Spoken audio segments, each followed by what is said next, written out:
There are only 26 days left inside the mansion, and as time passes, the shorter the moments they have with each other.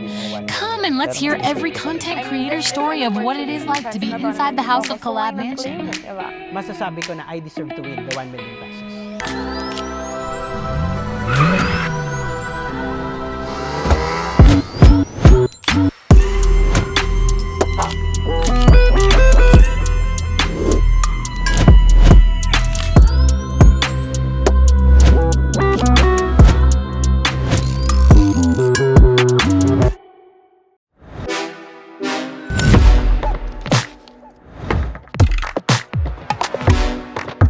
So far, so good. Nakaka-enjoy bilang content creator dito sa loob ng mansion dahil para siyang roller coaster. Pinaghalo-halo siyang emotion. Like, nandito yung stress, nandito yung saya, nandito lahat. Kasi, iba-iba kayo ng paniniwala, iba-iba kayo ng way and approaches para ipakita yung pagiging creative ninyo sa paggawa ng content. nagwa-wide yung imagination namin when it terms na paggawa ng contents, nagiging more creative kami. And sobrang dami ko pa rin natutunan until now. Pero siguro kung kamusta yung buhay, ang masasabi ko lang siguro is, it's not what you see on the internet. Meron kaming goal na ginagawa, ayun, meron kaming mga ginagawang contents araw-araw, ganon.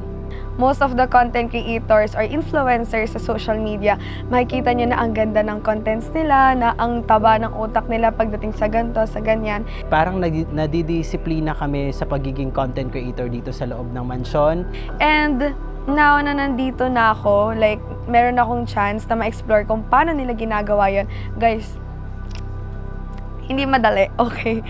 So for me, medyo mahirap siya kasi Nagkukumpit kami sa 1 million pesos. And at the same time, nakakapagpasaya ng mansion. anong challenges na mga hinaharap ko this season?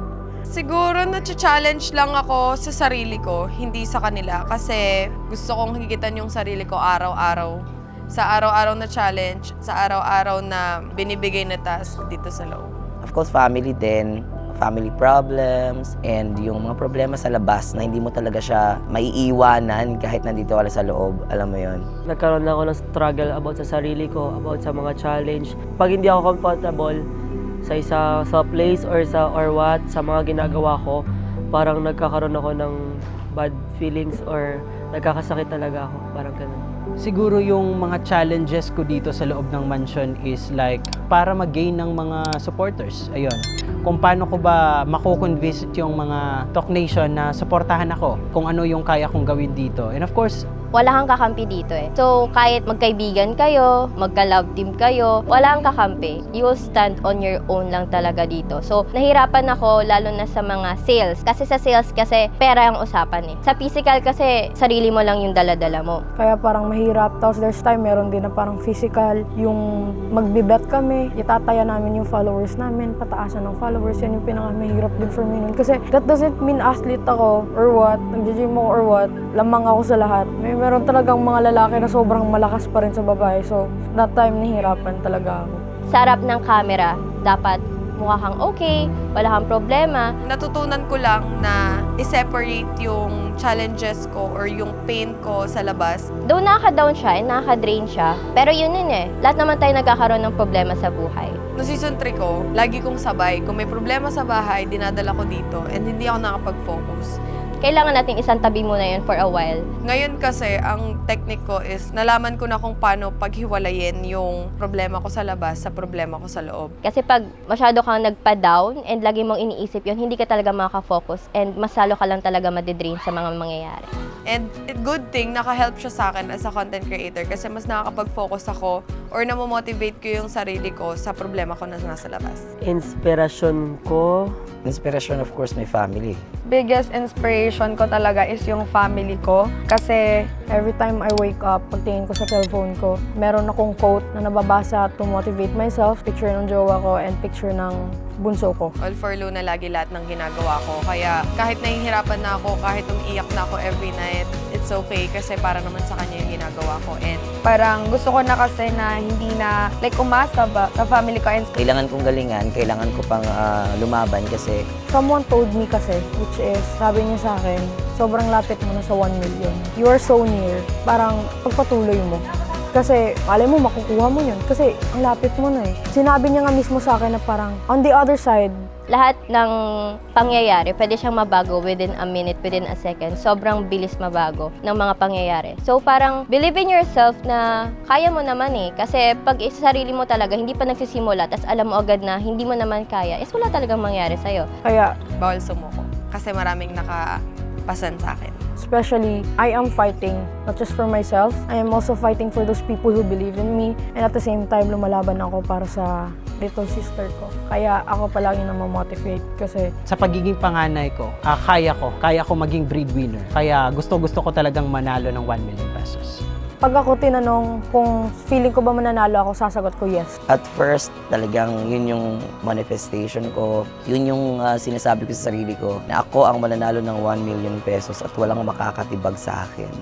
siguro i-manifest na natin yun. You could do it. Kasi kailangan din nating bigyan ng motivation ng sarili natin. And masasabi ko sa sarili ko noon, sabi ko, Lord, give this to me. Kasi ang tagal ko itong pinangarap. Kailangan mong pagbutihan, pag-igihan para makamit mo iyon. And I think sa mga nagawa ko dito sa loob ng mansyon, Ginawa ko lahat. Nilaban ko, hindi ako sumuko. Kaya nafe-feel ko na this is going to be my season. Kaya masasabi ko na at this moment on, marami na rin deserving ang 1 million. Pero mas deserve ko pa rin. I mean, this is an opportunity, chance na to na nandito ako. So why not claim it, diba? masasabi ko na I deserve to win the 1 million pesos. Sa The House of Collab Season 8, sobrang saya ko talaga. Overall experience ko dito, sobrang worth it talaga. Experience ko dito sa Daos Collab talagang thrilling. Masaya. Super challenging. Masaya. Wala na akong masasabi sa experience talks, kundi masaya. Kasi iba yung pinadama sa akin na feelings ng Season 8. Yung feeling na araw-araw, maaalala mo siya. Hindi ko alam kung ano yung mangyayari kinabukasan, hindi mo alam kung kailan ka mabobotom, hindi mo alam kung kailan ka malakas, kung kailan ka manghina, kung kailan ka susubukin ng panahon. Pero kung titingnan mo, sobrang masaya siya when it terms sa, enjoyin yung mga challenges every day na parang in life, mapapaisip ka talaga na, shocks, Masaya siya pero nakakatakot kung ano yung mga mangyayari sa mga susunod pang mga araw because there's challenges talaga. pag lumabas ako ng The House of Collab, hindi ko na ma-experience yung gigising ako ng maaga kasi may shift ako. The most challenging season for me. Kaya, yan yung masasabi ko sa Talk Season 8. The best yung Season 8 for me. Kasi, ang dami kong natutunan and na-realize na nag-grow ako dito sa Talk. Sobrang grateful ako sa management. Binigyan nila ako ng hope and kinonvince nila ako ng pumasok pa. Lalo na kay Sir JB, nung kinausap niya ako ng one-on-one, is malaking tulong yun sa akin na i-boost ko pa, na gawin ko lahat para sa season na to. Dito ko din natutunan sa Season 8. Kailangan ko maging positive the whole time. And kung uuwi na ako sa amin, mamimiss ko talaga yung moments na nandito ako para gumising ng maga at mag-live sell at mag-content. Mamimiss ko yon. And kung may mga papasok na season 9, pumasok kayo kasi sobrang saya dito. As in, parang no words can express my feelings. And mag-enjoy sa kung anong ginagawa mo. So, The House of Collab, masaya siya. At the same time, mag-enjoy ka, matututo kang ma-monetize, and so much more sa social media. So yeah, may purpose ka talaga dito. Kaya sa mga aspirant dyan, mag-audition na kayo ng The House of Collab. Kasi this is one-in-a-lifetime experience. The House of Collab has a lot of offers to you. Kaya masasabi ko lang, mag-audition ka sa The House of Collab Season 9. And see you there kasi babalik ako. Hello everyone, my name is RJ Trono. Shoutout nga pala kay Camille Magsino at Jefferson Duazo. Comment down your favorite content creator para ma-shoutout kayo sa mga susunod pa nating episode.